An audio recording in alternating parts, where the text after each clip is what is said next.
Hello, everybody. This is Art Sippo, and we have another edition of Arts Reviews. Today, it is my honor to have as my special guest Ben Hinson. How are you doing, Ben? I'm fine, thank you, Art. How are you? Very well, very well. Um, Ben has written a book, Eteka, The Rise of Imamba.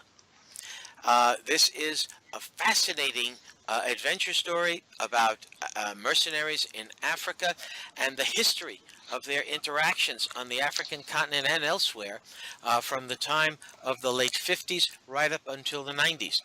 Uh, this is a book of action and adventure. It's got so many things going for it. It's something that I think my fans out there are really going to enjoy. Now, Ben is a very interesting guy, and Ben, I would like you to tell the fans out there a little about yourself. You know who you are, where you came from. So the book that we are going to be talking about is the novel Eteka, The Rise of Imamba. And can you tell the fans a little bit about this book? Okay. Well, Eteka, Rise of the Imamba is a book about African mercenaries, or most of them are African mercenaries. There is one French mercenary in the book, but it's about African mercenaries during the Cold War in the 1990s. And it's a collection of stories. So the two main. Well, there's a lot of action in the book, a lot of great detail. There's local color. There's African cultures mentioned. I know that you have an interest in cooking and music, and there's a little bit of all that that's in the book that really made it a lot of fun. I love that kind of thing, and especially putting it into history and connecting the story of your characters with the story of what was happening in Africa, especially during the period of the Cold War, Absolutely. the different liberation movements that were going on, and how the Right. mercenaries were interacting, both Right. in the United States and elsewhere during that time period. And your characters, there are two characters in particular, Yisa and Iteka, who begin to have moral qualms about what's happening. Right. Uh, and this is very well done. Um, you start to see these are intelligent characters, and they're facing the real life, and they're beginning to get disturbed at what they have gotten involved in. Right.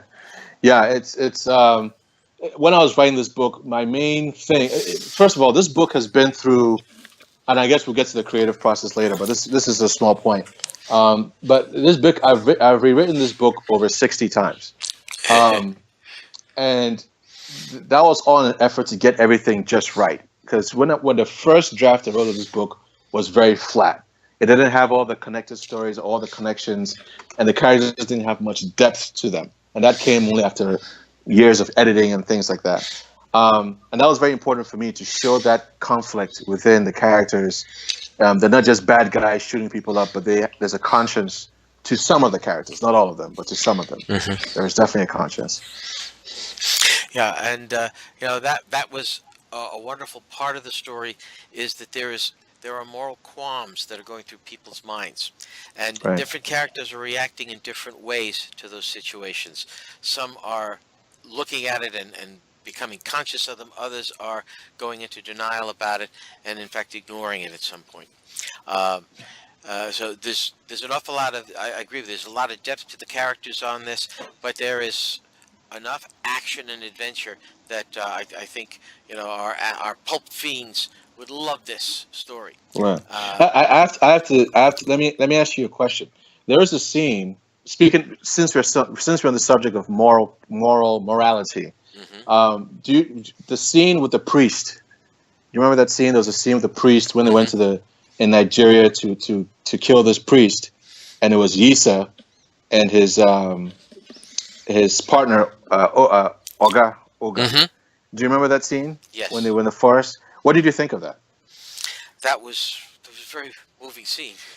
Because there's a little bit of religion, not religion, but like in there as well. When the priest was speaking with Oga, and he said something like, um, when Oga was telling him, "Call me your God," and the priest said, "You don't know anything about God. If my life doesn't matter. in this world. What matters is the life in the next. And when Oga was trying to get him to switch his views in the church space, I thought that was one of the most powerful scenes in the entire book, Very much for so. sure. Yeah. Yeah. Well, I noticed there was a little undercurrent of religious concern. I noticed that I'm forgetting the name, like Ogale. His Oladili, yeah, Yeah, yeah. yeah, yeah. He had in his library, he had books by C.S. Lewis. Yes, Yes. you caught that. Right, Yeah, right. I picked that up, and I figured. And I was wondering, did you have a Christian uh, idea? Is there some kind of Christian ideology that stands behind some of the developments you had in the book, some of the Right. conscious Well, development? I was raised as a Christian myself, and a lot of countries, especially in southern, my personal beliefs do not influence. I mean, I try not to push my personal Hmm. belief in the story. I'm not trying to preach to people in the book, but the reality is, especially in southern Nigeria, where Oladile scenes took place, is heavily Christian, like Baptist / Protestant Christian. It's in till this day. So a lot of his ideology and principles reverberate to the Christian theology way of thinking. Hmm. So yes, C.S. Lewis, as you know, was a Christian author who wrote a lot of Christian themed books.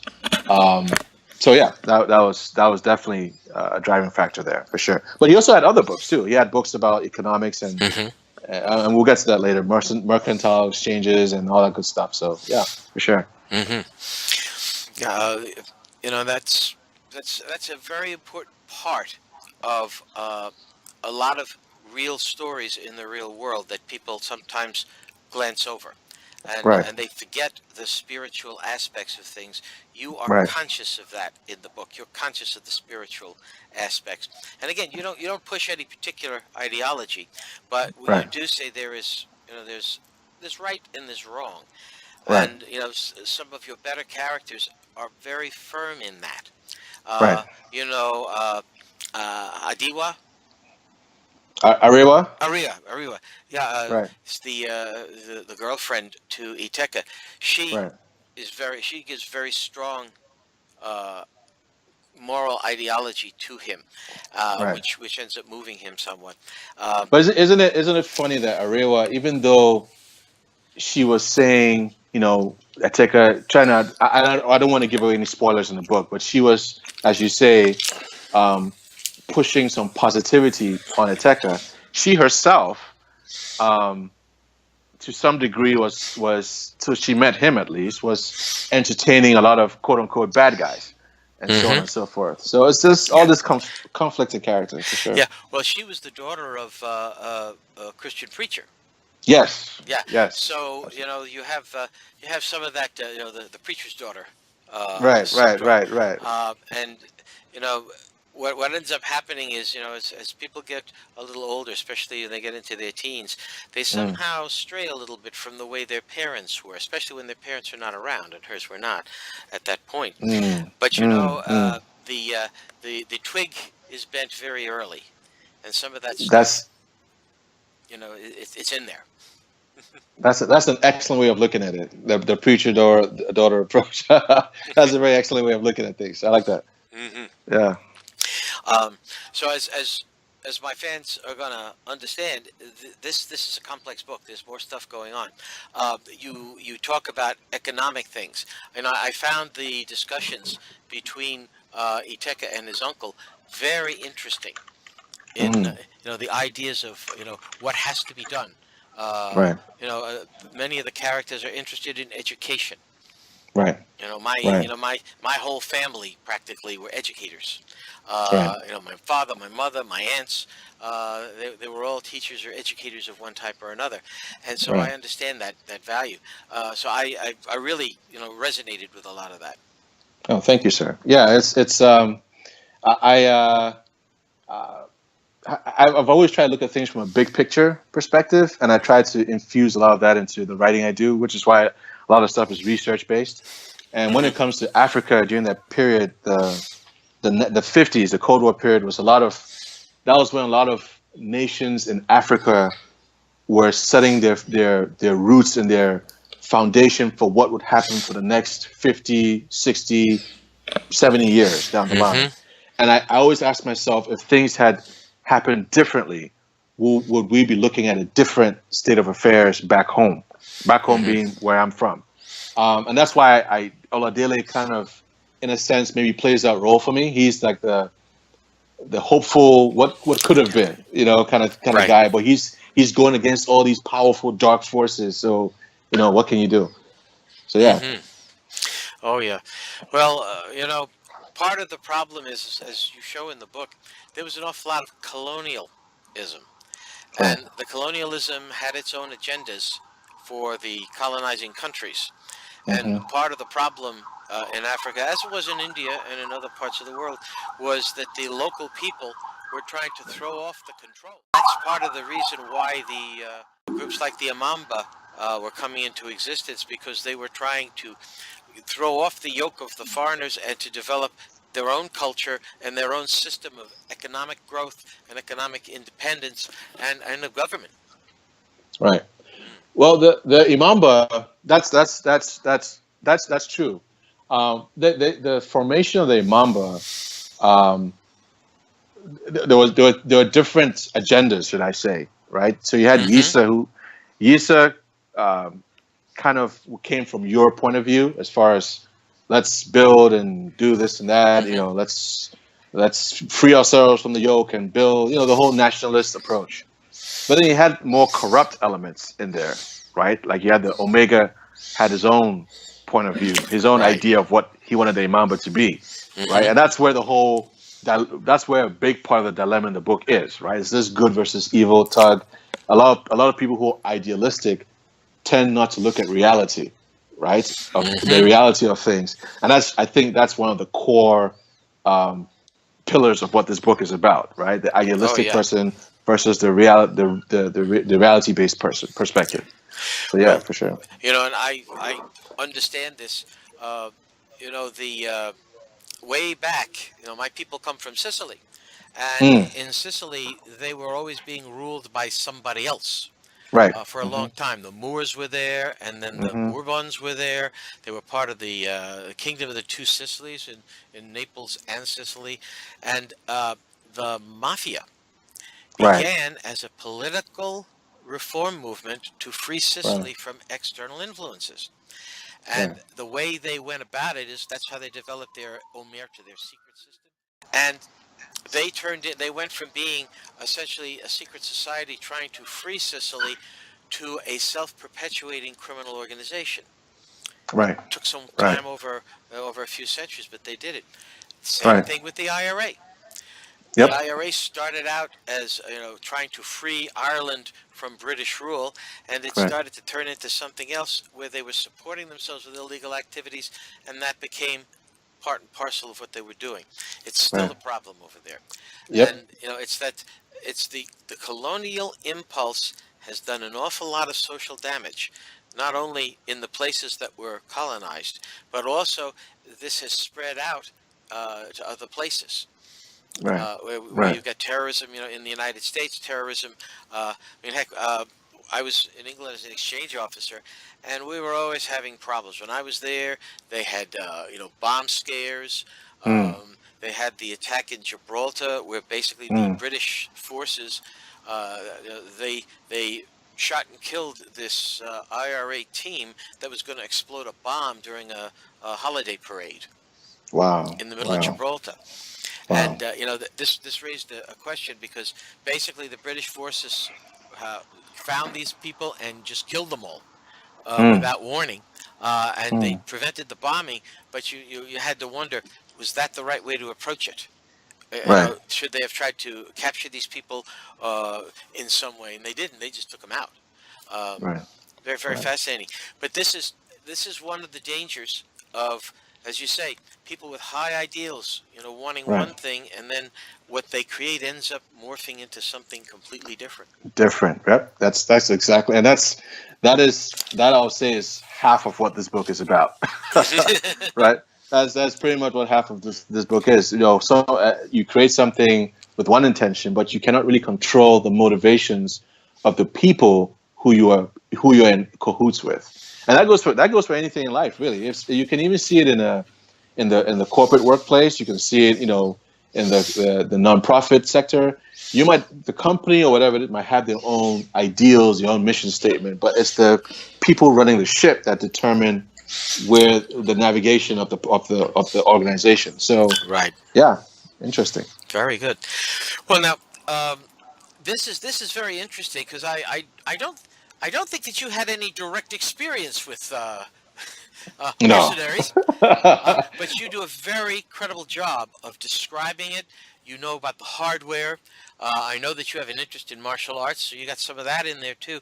Mhm. Where did you get the idea for Eteka? Right. So I can't. The idea itself, the light bulb moment for me came one day. I remember I was out of work, and I was working as a laborer. I used to go overnight to this warehouse to go load trucks overnight. This is a couple years ago, and during the day I'll go look for work. And when I was had some free time, I'll go sit in this cafe and work on my projects. The ideas that you see now in reality, this was the formation period for a lot of it. Mm-hmm. And one day, back then I didn't have much money. I had I used to take the bus everywhere. Now I have a car and all that good stuff. But back then I was, that was the low end of the economic scale. And I remember I was sitting on the bus one day, and I was thinking, I finished my poetry book, and I was thinking, like, I want to write a fun book, but I want to write a good fun book. And then this idea just came right about mercenaries. It just hit me. Boom. I don't know where it came from. I like to say God puts the idea in your head. That's my faith. That's my faith. That's my faith speaking. But some people, the atheists and other people might disagree. But that's what I like to say. So this light bulb moment came right about mercenaries, and I was like, okay, what about? And then that's when the process started. It has to be a guy. The idea came. A guy who is going against all odds, doesn't know his past. I don't want to give too much about the book away, and that's when the ideas started to come. So I wrote the first draft over, I think, 3 months or something like that. And again, this might sound a little chummy, but this is just what I believe in my life. When you're doing what God has called you to do, things just start to fall into place. I don't know if that makes any sense to you. Oh, absolutely. And I remember again, this is when I used to hustle, and I was in Hoboken. I used to go to this cafe to, I had my little laptop with me. I'll just type on it kind of thing. And sometimes I'll take a piece of paper and just write stuff down. And there was this elderly gentleman who used to sit across from me. I don't know this man. I used to see him. He was a regular. So every time I see him, he comes in, I come in. At first, for like the first few months, I never said a word to him. And after a while, because you see the same people at the same time every day, he used to come in and read his books. After a while, we just started saluting each other, like, hey, how you doing? Like nodding at each other. And during that period, I also used to go to a lot of libraries during the day to go sit down and do my research. So one day I'm sitting with him. The first draft of this book was solely in Africa. It did not have anything to do with Indonesia or England. It was just strictly, a very flat story. And so one day I see this gentleman, and I was just curious about him, as I always am. And I just approached him one day, and I said, he was reading this huge book, and I said, hello, sir, I see you every day. How you doing? How's, just small talk. And I asked him what he was reading, and he said he was reading, it was some piece of Russian literature. I can't remember what it was. Turns out this guy was a professor at, I think he taught at Farley Dickinson or something like that. I can't remember what school he taught. And he was a history professor. So he asked me he said, I noticed you too. You're always here writing on your piece of paper. And I told him, oh yeah, I come here before I have to go load the trucks at the warehouse. I just come here and take my notes. And he said to me, what are you working on? And I said, oh, I'm writing this book about mercenaries. And as soon as I said mercenaries, his eyes lit up. Oh, mercenaries. And we started talking. I told him about my project. He said, I'd like to read the first draft. I love this kind of stuff. So I shared my first draft with him. And then he just opened my world. He just opened my eyes to a whole new world that I didn't know existed. He fed me all this information. He was responsible for the Bandung chapter, the chapter in Indonesia where when Ah, that whole scene. He was the one who gave me journals to read. He told me about a lot of stuff that happened in the Cold War around Africa and the communism thing and all that good stuff. I have to credit him a lot. And so from there, my book, I was like, okay, I got to rewrite this book again. So I was living in the library again, reading about the Cold War and Africa and Indonesia and the non-aligned movement and all this stuff. And then I started researching the weaponry and the guns. And then that's when, things just started to build and build and build.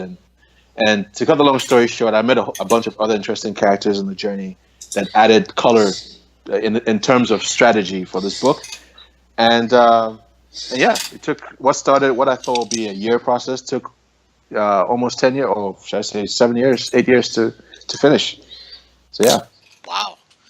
That's fascinating. You have some beautiful artwork. The cover is very well done, and you have Thank you. internal artwork as well. And Hmm. I see over here on your website, Hmm. benhinson.com, Hmm. you've taken some of this internal artwork and you've put it on T-shirts. You've got it on phone cases. There's all kinds of things. Right. Who did Hmm. the artwork for you? So the artwork was done by my friend Daryl Braun. So the art process, originally I was going to make this book a graphic novel. And I thought about it again. And I say, you know what? A lot of the cultural ideas, because if you think about it, this book is. I mean, I know the definition of literary fiction is kind of blurry these days, but literary fiction is literature. Most people define literary fiction as literature that jumps between points in time and also has cultural value and historical value, that kind of thing. It's Hmm. more serious literature. So I would classify this book more on the literary fiction side of things, even though it does have some genre fiction aspects to it as well. And I realized that for me to convey this book the best way possible, and also because this book has a lot of riddles in it and cliffhangers and things like that, I thought, and my initial thought was, if I made this a graphic novel, I'll be giving too much away. So because I'll be showing everything visually, so Hmm. I decided to keep it as a text novel, but I still wanted to show some artwork in it. Um, and that's when I did a little survey. Whenever I hire people to work for me, I usually screen them. So I screened a bunch of artists that I found online and things like that for a couple of things, not just for your artwork, but also the kind of person you are, how your work ethic. Because I'm a very hard worker. I'm always working, and I need to know if I need you at 2 in the morning or whatever, you're available. so Right. so yeah, so I screened a bunch of great people, great artists, and then I came across this guy called Daryl. He's based in Germany, and Daryl is just a great person. He's a good guy. You ever meet a person who's just a good person, a good Oh, guy, sure. Yeah. kind of thing? Yeah, Daryl's a Mm. good guy. He's no funny business, no games. He's just an honest, hardworking, good guy, and he's an amazing illustrator. And I think God put him in my life for sure because we had so much fun. We worked like almost 2 years on the illustrations, and the way the process works is I come up because I draw too, but I'm not as good as he is. But I come up with the idea for the illustration. So like I send him an email saying, "This is what I want to see. I want him to look like, or I want him or her to look like this. I want this feature. I want this nose ring. I want the hair like this. I want to wear this outfit. I want this pose." And then he takes the direction I give him, and he creates a few sketches. And then we get together after we have a meeting to discuss the sketches, and then we both it's like a partnership. We both agree on the best sketch for the story for the book format, and then that's what he takes and enhances to what you saw in the book, right? Hmm. So it's a very intricate process I designed, and Daryl played a very key part, and he was fun to work with, awesome guy. Um, yeah, I have nothing but good things to say about him. I even put a video about him on my website. He's just a great person to work with, and he's done a lot of cool projects on his own right too. He's done a lot of stuff like he's designed like Thor, the comic book character Thor. He designed stuff like that, and Oh, really? he's done Hmm. yeah, he's done some cool work. So I take my hat off to him. He was a big part of this whole process, this whole project, for sure. Wow. Yep. We know it's very interesting. I talked to a lot of the people who are in the new pulp movement, and in the are you familiar with the pulp magazine and the history of what that is? The pulp, but that name sound. I know what pulp generally Right. is, but I've never heard of the pulp magazine Well, specifically. No. what happened was that back in the early 20th century, late 19th century, they were publishing literary magazines with stories in them, and they were putting them out on very cheap paper, pulp paper, not the expensive paper Hmm. like the Hmm. slicks, like Time and Life and Look and all that. Right. Right. And anyway, there was a whole genre of literature that came out of that. There was romantic stuff, historical novels, science fiction, and adventure. The whole series of these things. And for me, I rediscovered some of this pulp literature as they republished it in the 1960s. In particular, there's a character called Doc Savage, who I know was, Doc Savage. you Yeah. know him? Yeah. Okay. Yeah. Yeah. Doc Savage is what hooked me and got me into reading pulp stuff, which they started to reprint at that time. And Right. anyway, one of the things that the pulp magazines used to do is they had these wonderful covers in multicolor. Uh, that I think some of the very best ones were the ones that were done for the Shadow Right. character, but they also had internal artwork.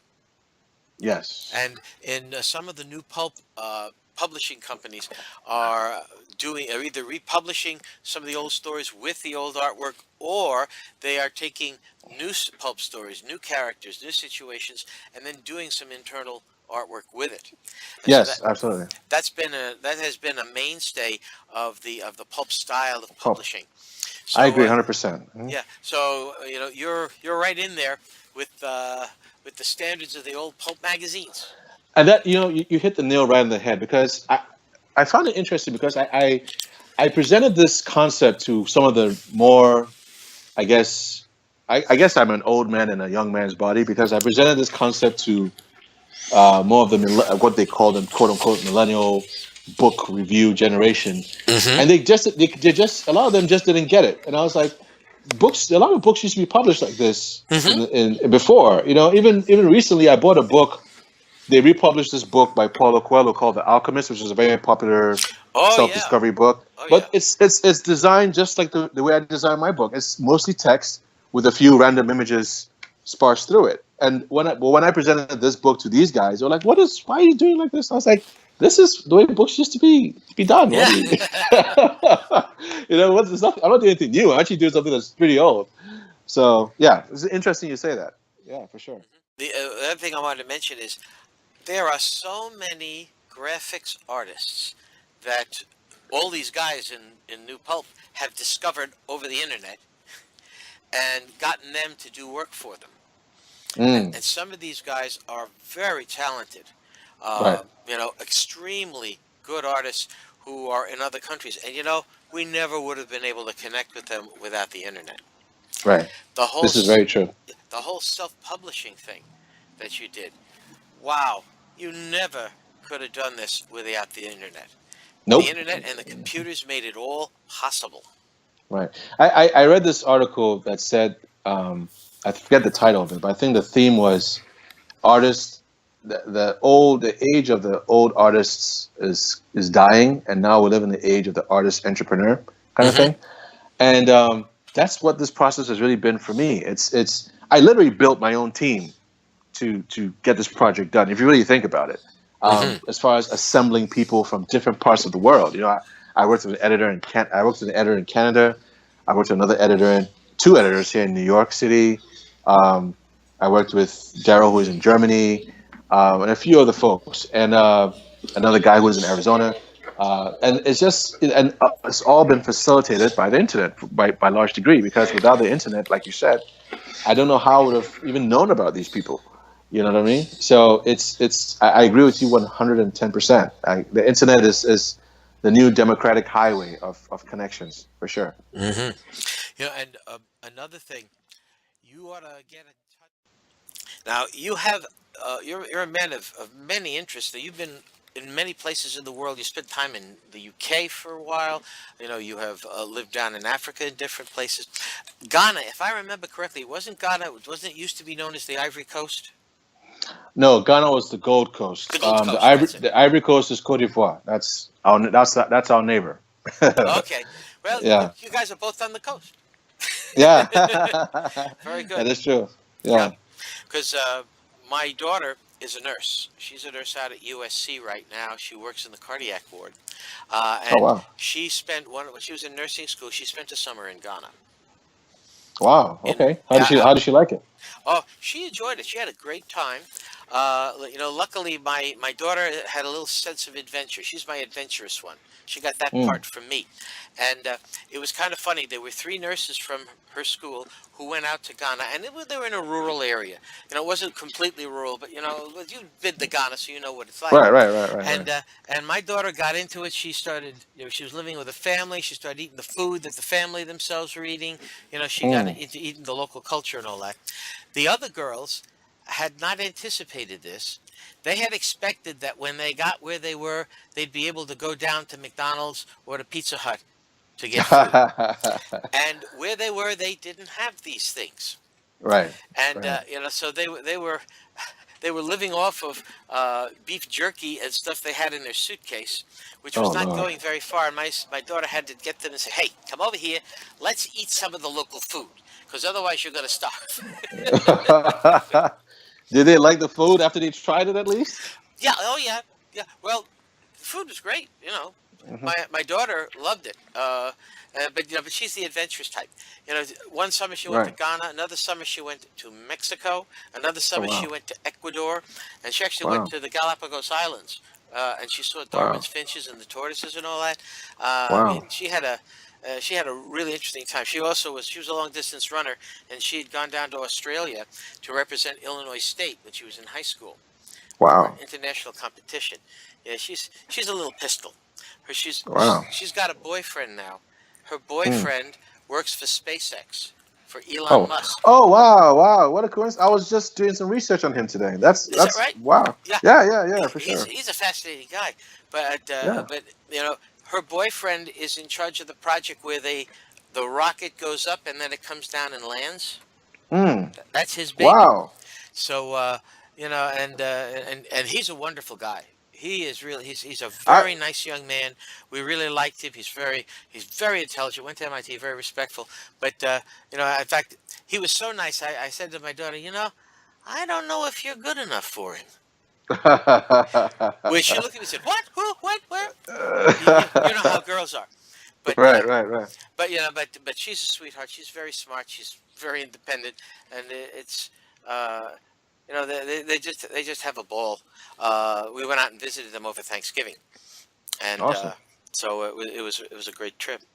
But anyway, as you can see, we got people all over the place Yeah. Yeah. in the Yeah. family. That's cool. But anyway, you've got quite a background in your area, and you also have a number of interests. As you say, you do a lot of research, and you've got some blog sites, I do. several of them. So yeah. Yeah. Yeah. So the first my blogging I guess blogging career started with this book actually. Hmm. Um, when I first when the I guess the 45th version of this book, when I wrote the 45th draft, and the book was starting to look like what it looks like now, um, I got the full list of countries that were going to be in the book.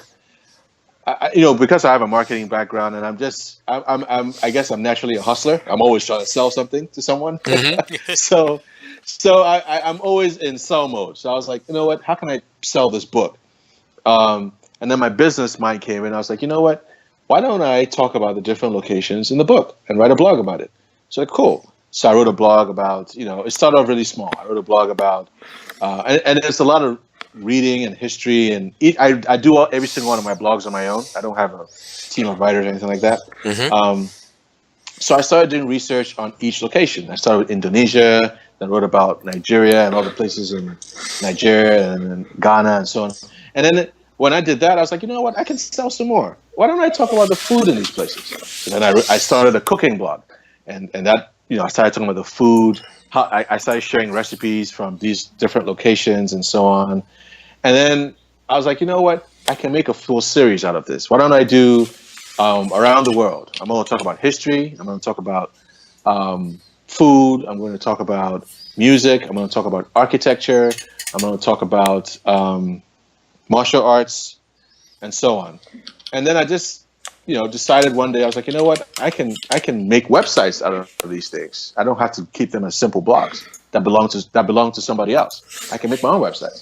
So I bought my domain names. I set up my websites, and I partnered with Medium.com for them to host my content.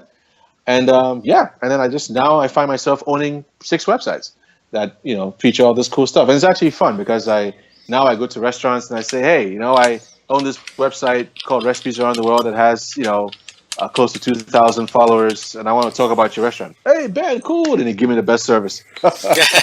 So that's great. And also it's also allowed me to meet a lot of interesting people. If you had told me, back in 2008 when I was hustling and the life I told you before, that today I'll have friends who are prominent architects and who invite me to these architecture conventions. I didn't know anything about architecture back then. Now I own an architecture site that has thousands of followers, and I write about different buildings and architects, and I interview architects and things like that. I would never, and this all came from this Eteka book. I would never have thought I'll be doing this right now. And my 6th site is not related to around the world stuff. It's more of a business intelligence / strategy platform that I named Hickham's Dictum. And Hickham's Dictum in the medical profession, when it comes to medical theory, is a principle that simply means consider everything while making a decision. That's a simple way of looking at it. It's the polar opposite of another medical theory called Occam's razor. And Occam's razor says the simplest solution is the best. So I came up with the idea for. Yeah, and you've got quite a bit of stuff. I found in the book you talk about several interesting African dishes, Yes, I do. and you I actually definitely do. make that stuff, don't you? I make a few of them. I do, not all of them, but I make a few. And for the ones I don't make, the great thing about my recipe blog is it allows me to meet a lot of other recipe bloggers. And sometimes if I come across a dish I don't know how to make, I have no problem telling them, hey, I want to feature you on my recipe blog, and highlight you on your website, and just to share. And most of them love it. They're like, oh, Ben, great, because it brings them traffic, and it's a great relationship. So I've also have a few food companies that I've highlighted their products on my stuff too. But a lot of the dishes I can make myself. Like for example, I can make groundnut soup, or in America and Europe you'll call it peanut butter soup. That's pretty easy. I can make that myself. It's pretty tasty. I can make egusi, which is just tomato stew with egusi seasoning or seeds in it. I can make a few of the dishes for sure. Yeah. So Fantastic. Yeah, yeah. I love cooking myself. My wife Mm, is a good cook, but she doesn't enjoy it, mm. and I just don't understand that. Uh, How can you not enjoy something that you can be creative on, and then you can eat it? let me tell you something. My wife was when I first met her, was not the biggest cook in the world. Hmm. Now you can't get her out of the kitchen. Now she Yeah. makes and she I taught her a few dishes from where I'm from, and now she makes them better than me. Can you believe that? It's crazy, Yeah. you know. Well, a lot of So them have got hidden talent. Uh, yeah, my well, we have that's a good way of looking at it. our granddaughter. One of the things that I do with the show is that we always open things up to the interviewee to tell the fans about something, anything you want to talk about, anything we haven't covered, or new projects you have going on. You have a sequel coming to Eteka, for example. I do. Yes, I have. Because I have so much on my plate.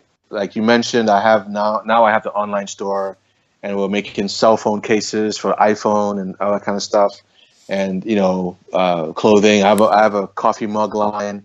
I just started. So there's a lot going on with me, and in addition to full time work and all that good stuff, and my family.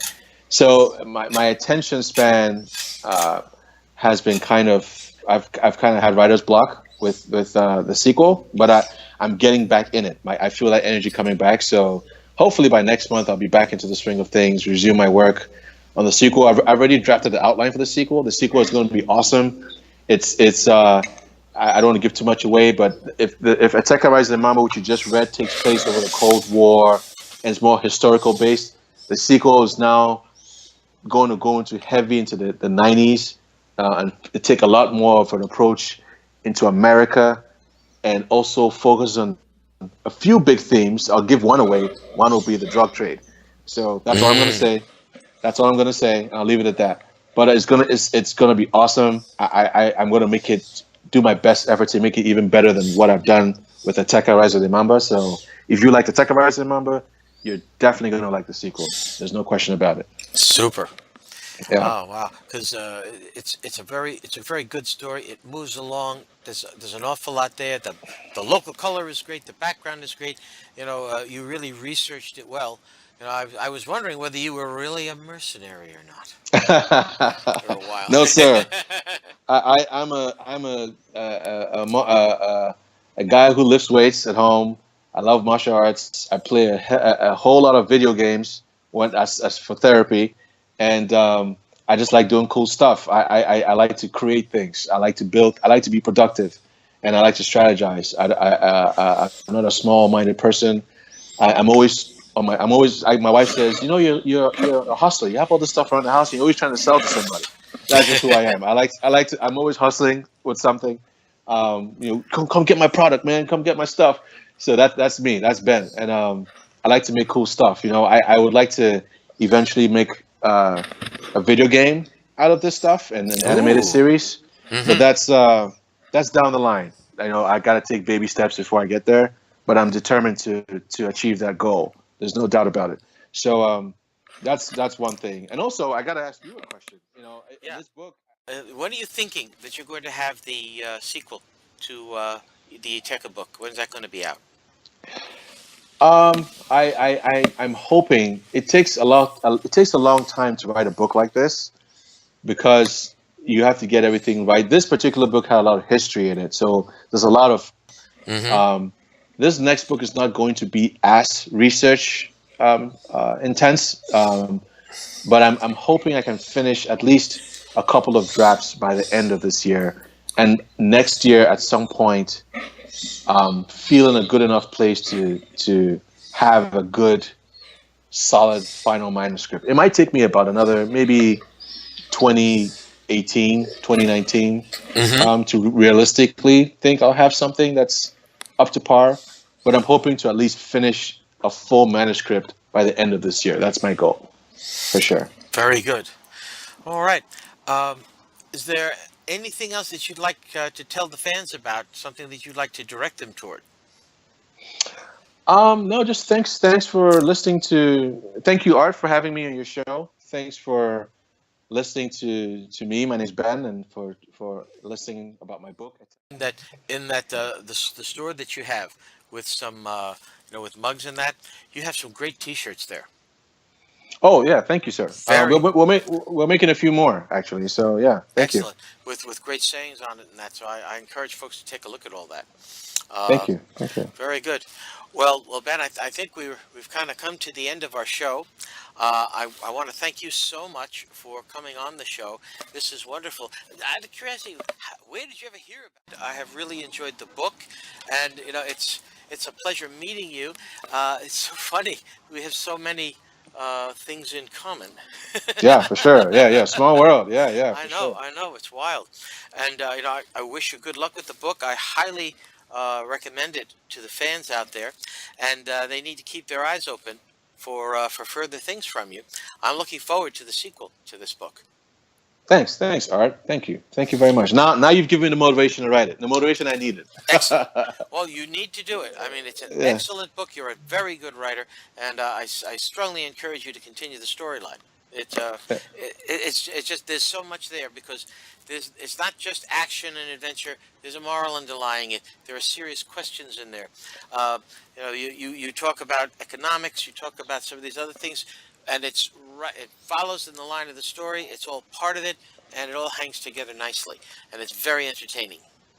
Thank you, Art. Thank you very much. I really appreciate your kind words. Thank you so much. Oh, you're Thank you. very, very welcome. And I guess that brings us to the end of the show. And I thank Ben for coming by. Hope that we'll talk again when the next book comes out. And anytime you want to chat about something, give me a holler. You know where I am. For sure. For sure. Okay.